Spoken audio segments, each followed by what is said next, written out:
Le magazine littéraire Épilogue est une présentation de la Librairie du Quartier. Merci à ce précieux partenaire et à leur équipe de libraires. Vos prochaines lectures vous attendent au 1120 Avenue Cartier.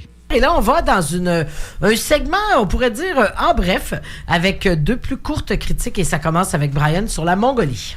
Oui, Parcourir l'Altaï mongole, deuxième voyage, livre de Marie-France Bugeaud. C'est paru chez Somme Toute dans la collection Parcours, deuxième voyage. C'est donc son deuxième livre sur le sujet. J'ai pas lu le premier, par contre.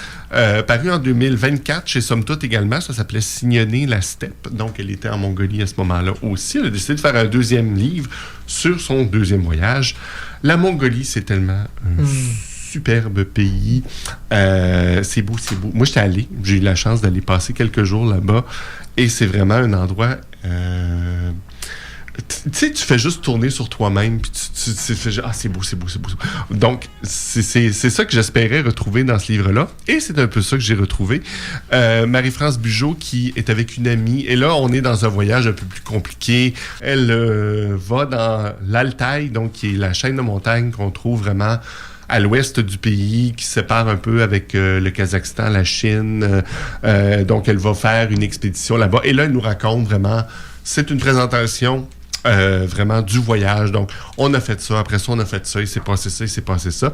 L'exotisme tient bien sûr dans l'organisation un peu de ce voyage-là, la façon dont ça se passe, parce que là, pour visiter ces endroits excessivement reculés-là, il faut avoir des contacts, il faut avoir fait des liens avec une agence de voyage qui nous met en contact avec une telle qui va nous prendre vraiment en charge.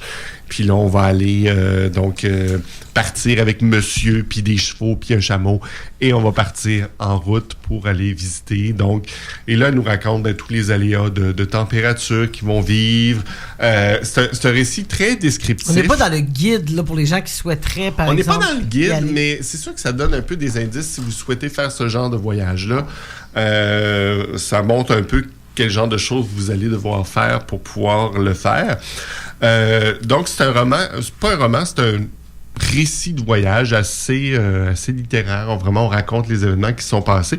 Donc, je crois pas que ça va vraiment nécessairement s'adresser à tout le monde, parce que si vous connaissez pas le pays, bon, bien sûr, si vous avez le goût d'y aller, ça peut vous donner le goût, mais c'est pas un livre qu'on lit c'est pas un thriller, là, donc on lit sa description de voyage, tout simplement. Il y a deux petits défauts dans le livre. Premièrement, ce n'est que du texte. Ouais. Il n'y a pas de... C'est assez étonnant, ça. Et c'est ça qui est dommage, parce que c'est tellement un beau pays. Mais en même temps, si on avait publié des photos, là, ça aurait été des coûts d'édition beaucoup plus chers.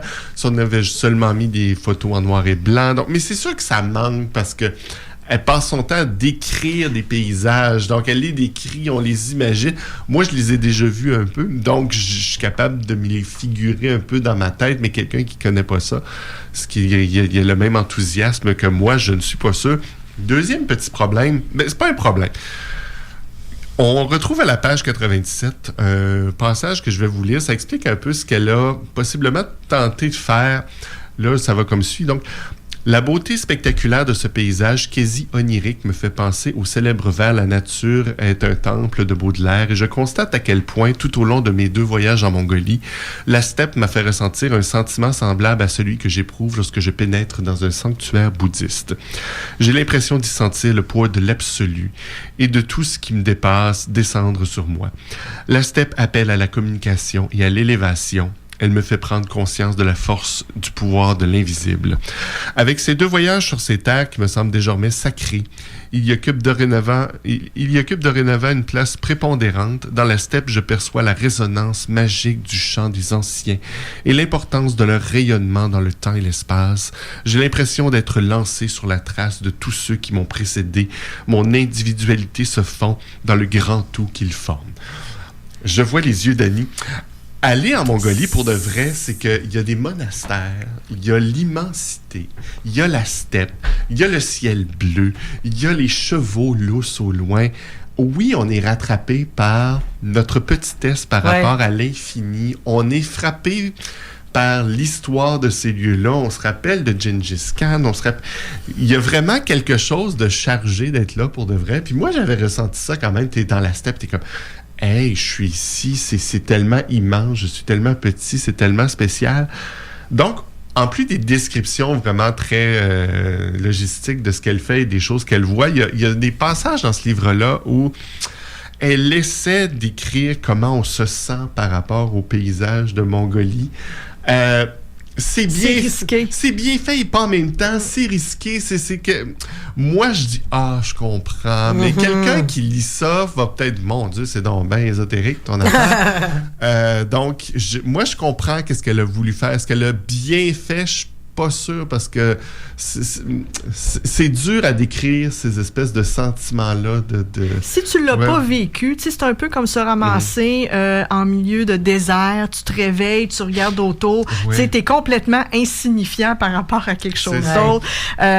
Ou se ramasser sur la mer, pas voir de terre autour, oui, mais c'est ça, on l'écoutait puis on avait l'impression qu'elle se transformait en chamane. Il y a beaucoup de chamanisme aussi en Mongolie, donc voilà, mais il y a une dimension spirituelle. Elle a été recueillie dans cette mouvance. Donc, il y a une dimension spirituelle aussi à son voyage. C'est un livre qui est intéressant. Si jamais vous vous intéressez à ce pays-là, si jamais vous voulez aller le visiter un peu, il y a des exemples de choses qu'on peut faire là-dedans. Mais voilà, est-ce que ça vous... Évidemment, vous lirez pas ça si la Mongolie ne vous intéresse pas, mais quelques petits bémols à ce livre-là, mais quand même très intéressant. Parcourir l'Altaï mongole, deuxième voyage de Marie-France Bugeaud chez Somme Toute.